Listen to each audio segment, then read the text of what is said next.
आप सभी को मेरी तरफ से राधे राधे। आज हम अजा एकादशी व्रत कथा के बारे में जानेंगे। एकादशियों में एक श्रेष्ठ अजा एकादशी भाद्रपद मास के कृष्ण पक्ष में मनाई जाती है, जो कृष्ण जन्माष्टमी के तीसरे दिन मनाए जाने के कारण अत्यंत खास एवं महत्वपूर्ण है। व्रतराज ग्रंथ के अनुसार भाद्रव मास की कृष्ण पक्ष की एकादशी तिथि को अजा एकादशी का व्रत रखा जाता है। सभी एकादशियों की तरह यह एकादशी भी भगवान श्री हरि विष्णु को समर्पित है। अजा एकादशी की कथा सुनने के लाभ। सनातन धर्म में अजा एकादशी का विशेष महत्व है। अजा एकादशी के दिन व्रत रखने से कई प्रकार के दुखों का नाश होता है, साथ ही साथ सुख संपत्ति की प्राप्ति होती है। कहते हैं जो साधक साधिका सच्चे मन से इसे करें, उसे अश्वमेध यज्ञ के बराबर फल प्राप्त होता है। आइए जानते हैं अजा एकादशी कथा के बारे में, जिसे पढ़ने और सुनने मात्र से पापों का नाश होता है और पुण्य ही पुण्य मिलते हैं। अजा एकादशी व्रत कथा आइए विस्तार से जानते हैं। यह कथा जिसे स्वयं भगवान श्री कृष्ण ने युधिष्ठिर सहित अन्य पांडवों को सुनाई थी। युधिष्ठिर ने कहा, हे प्रभु, मैंने श्रावण शुक्ल एकादशी अर्थात पुत्रदा एकादशी का सविस्तृत वर्णन सुना है। अब आप कृपा करके मुझे भाद्रपद माह के कृष्ण पक्ष की पुत्रदा एकादशी के बारे में बताने की कृपा करें। इस एकादशी का क्या नाम है और इसके व्रत का क्या विधान है? इसका व्रत करने से किस प्रकार की फल की प्राप्ति होती है? श्री कृष्ण ने कहा, हे कुंती पुत्र, भाद्रपद माह के कृष्ण पक्ष की एकादशी को अजा एकादशी कहते हैं। इसका व्रत करने से सभी प्रकार के पाप नष्ट हो जाते हैं। इस लोक और परलोक में मदद करने वाली इस एकादशी व्रत के समान संसार में कोई दूसरा व्रत नहीं है। अब ध्यानपूर्वक इस एकादशी का श्रवण करें।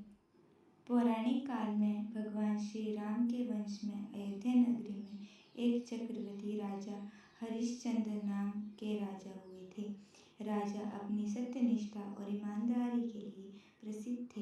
एक बार देवताओं ने उनकी परीक्षा लेने की योजना बनाई। राजा ने स्वप्न में देखा कि ऋषि विश्वामित्र को उनने अपना राजपाट दान कर दिया है। सुबह विश्वामित्र वास्तव में उनके द्वार पर आकर कहने लगे, तुमने स्वप्न में मुझे अपना राज्य दान कर दिया है। राजा ने सत्यनिष्ठा व्रत का पालन करते हुए संपूर्ण राज्य विश्वामित्र को सौंप दिया। दान के लिए दक्षिणा चुकाने हेतु राजा हरिश्चंद्र को पूर्ण जन्म के कर्म फल के कारण पत्नी, बेटे और खुद को बेचना पड़ा। हरिश्चंद्र को डोम ने खरीद लिया, जो शमशान भूमि पर लोगों की देह संस्कार का काम करवाता था। स्वयं वह चंडाल का दास बन गया था। उसने उस चंडाल के यहाँ कफन लेने का काम किया, किंतु उसने इस आपत्ति के काम में भी सत्यता का साथ नहीं छोड़ा। जब इसी प्रकार उसे कई वर्ष बीत गए तो उसे अपने इस नीच कर्म पर बड़ा दुख हुआ और उसने इससे मुक्त होने का उपाय खोजने लगा। वह सोचने लगा कि इससे कैसे छुटकारा पाया जा सके। वह सदैव इसी चिंता में रहने लगा कि क्या करूं, किस प्रकार इस पाप से मुक्ति पाऊं। एक बार की बात है, वह इसी चिंता में बैठा हुआ था कि गोरख ऋषि उसके पास पहुँचे। हरिश्चंद्र ने उन्हें प्रणाम किया और अपनी सारी दुख भरी कथा सुनाई। राजा हरिश्चंद्र की दुख भरी कहानी सुनकर महर्षि गोरख भी अत्यंत दुखी हुए और उन्होंने राजा से कहा, हे राजन, भादो माह के कृष्ण पक्ष की एकादशी का नाम अजा है। तुम इस एकादशी का विधान पूर्वक व्रत करो और रात्रि को जागरण करो। इससे तुम्हारे सभी प्रकार के पाप नष्ट हो जाएंगे। महर्षि गोरख इतना कहकर अंतर्ध्यान हो गए। अजय नाम की एकादशी आने पर राजा हरिश्चंद्र ने महर्षि गोरख के कहने अनुसार विधानपूर्वक उपवास और रात्रि जागरण किया। इस व्रत के प्रभाव से राजा के सभी प्रकार के पाप नष्ट हो गए। उस समय स्वर्ग में नगाड़े बजने लगे और पुष्पों की वर्षा होने लगी। उन्होंने अपने सामने ब्रह्मा विष्णु महेश देवताओं को खड़ा पाया।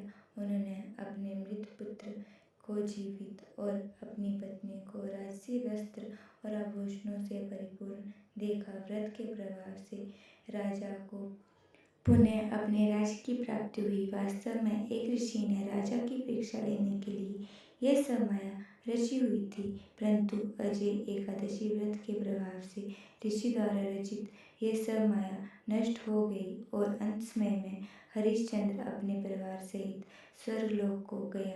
यह कथा सुनने के बाद कृष्ण भगवान ने युधिष्ठिर से कहा, हे राजन, यह सब अजय एकादशी के व्रत का प्रभाव था। जो मनुष्य इस उपवास को विधानपूर्वक करते हैं, वह रात्रि जागरण करते हैं, उनके सब प्रकार के पाप नष्ट हो जाते हैं और अंत समय में वे स्वर्ग की प्राप्ति करते हैं।